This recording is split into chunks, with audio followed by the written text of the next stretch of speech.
ഇമാം നവവി റളിയല്ലാഹു അൻഹു തന്റെ തഹ്‌ദീബിൽ വളരെ വ്യക്തമായി വിവരിക്കുന്നു. ബിദ്അത്ത് എന്നതിനെ അദ്ദേഹം വിവരിച്ചു തുടങ്ങുന്നത് ഇങ്ങനെയാണ്: അൽ ബിദ്അത്തു ഫി ശർഇ, ശർഇന്റെ സാങ്കേതികാർത്ഥത്തിൽ ബിദ്അത്ത് എന്നാൽ ഹിയ ഇഹ്ദാസു മാ ലം യകുൻ ഫീ അഹ്ദി റസൂലില്ലാഹി സ്വല്ലല്ലാഹു അലൈഹി വസല്ലം, നബി തങ്ങളുടെ കാലത്തില്ലാത്ത വല്ല കർമ്മവും ഉണ്ടാക്കുക, നബി തങ്ങളുടെ കാലത്തില്ലാത്ത വല്ല വിശ്വാസവും ഉണ്ടാക്കുക.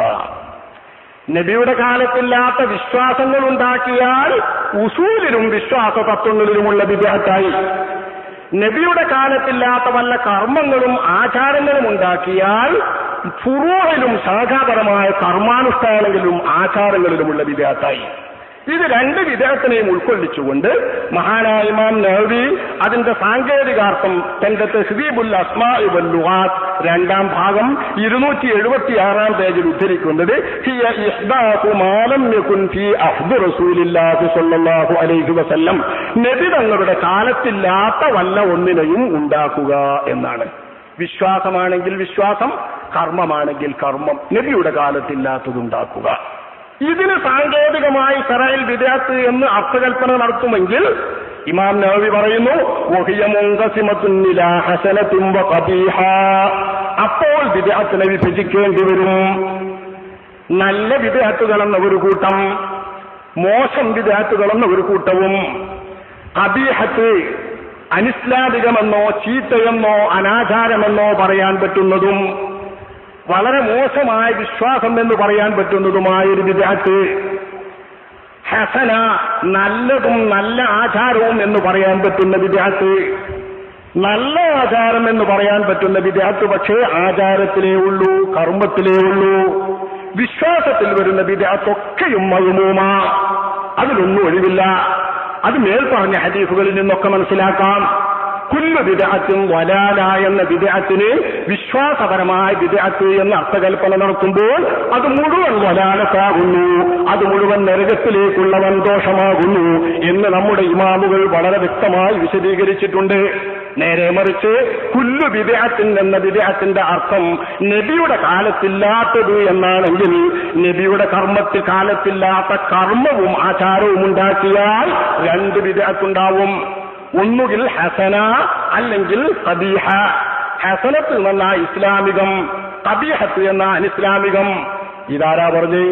ഇതിന്റെ തുടക്കക്കാരൻ ബഹുമാനപ്പെട്ട ഇമാം നവവി റളിയല്ലാഹു അൻഹു ഉദ്ധരിക്കുന്നത് ഇമാം ശാഫിഈ റളിയല്ലാഹു അൻഹുവിനെയാണ്.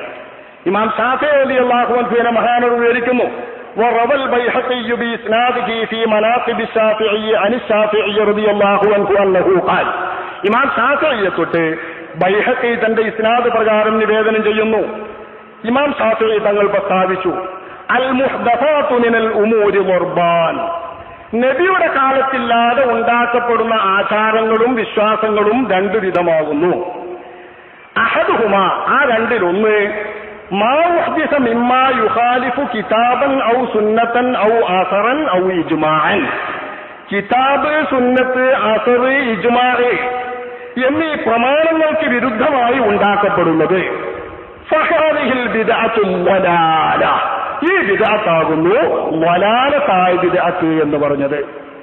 വിശ്വാസപരമായ ബിദ്അത്ത് പ്രമാണങ്ങൾക്ക് വിരുദ്ധമായല്ലാതെ ഉണ്ടാക്കപ്പെടാൻ കഴിയുകയില്ല. പ്രമാണങ്ങൾക്ക് വിരുദ്ധമായി ഉണ്ടാക്കപ്പെടുന്ന ഏത് ബിദ്അത്തും ഫഹാദിഹി ഹിയൽ ബിദ്അത്തു വലാല, അതാണ് ബിദ്അത്തു വലാല എന്ന് ബഹുമാനപ്പെട്ട ഇമാം ശാഫിഈ പറയുന്നു. ആചാരത്തിലുള്ള ബിദ്അത്തും കിതാബ്, സുന്നത്ത്, അസർ, ഇജ്മാഅ് എന്നിവകൾക്ക് വിരുദ്ധമായി ഉണ്ടാക്കപ്പെടുന്നതാണോ അത് വലാലത്താകുന്നു. വത്താലിയ, രണ്ടാമത്തെ ബിദ്അത്ത് മാ ഉഹ്ദിസ മിനൽ ഖൈർ, നബിയുടെ കാലത്തില്ലാത്ത പുണ്യകർമ്മങ്ങൾ ഉണ്ടാക്കപ്പെടുന്നത്. നബിയുടെ കാലത്തില്ലാത്തതാണ് എന്നാലും പുണ്യമാകുന്ന ഇമാം ശാഫിഈ തങ്ങൾ പറയുന്നത്. ഇത് പോട്ടീസ് കണ്ടപ്പോ ചില ആളുകൾക്ക് ഹേലളകി, നബിന്റെ കാലത്തില്ലാത്ത ബിദ്അത്ത് അത് പുണ്യകർമ്മോ? ഇമാം ശാഫിഈ വിവരിക്കുന്നത് നബിയുടെ കാലത്ത് ഉണ്ടാക്കപ്പെടുന്ന, നബിയുടെ കാലത്തില്ലാതെ ഉണ്ടാക്കപ്പെടുന്നത് മിനൽ ഖൈർ, പുണ്യകർമ്മങ്ങളും പ്രതിഫലാർഹമായ കാര്യങ്ങളും. ലാ ഖിലാഫ ഫീഹി ലിവാഹിദിൻ മിനൽ ഉലമാ, ഒരാളിനും ഇതിൽ അഭിപ്രായ വ്യത്യാസമില്ല. നമ്മളെ വഹാബികൾക്ക് അഭിപ്രായ വ്യത്യാസമുണ്ടെങ്കിൽ അവർ ജാഹിലായതുകൊണ്ടാണ്. ആലിമുകൾക്ക് ആർക്കും ഇത് അഭിപ്രായ വ്യത്യാസമില്ല. ഒരാലിനും അഭിപ്രായ വ്യത്യാസമില്ലാത്തതാണ് ഖൈറായി നബിയുടെ കാലത്തില്ലാത്ത കാര്യങ്ങൾ പുതുതായി ഉണ്ടാക്കപ്പെടുന്നത്. വഹാദിഹി മുഹ്ദസത്തുൻ ഗൈറു മഅ്ലൂമ, ഇതിനും പുതുതായി ഉണ്ടാക്കപ്പെടുന്നത് എന്ന് സാങ്കേതികമായി തന്നെ പറയാം. പക്ഷെ അത് മഅ്ലൂമല്ലാത്ത മുഹ്ദസത്താകുന്നു.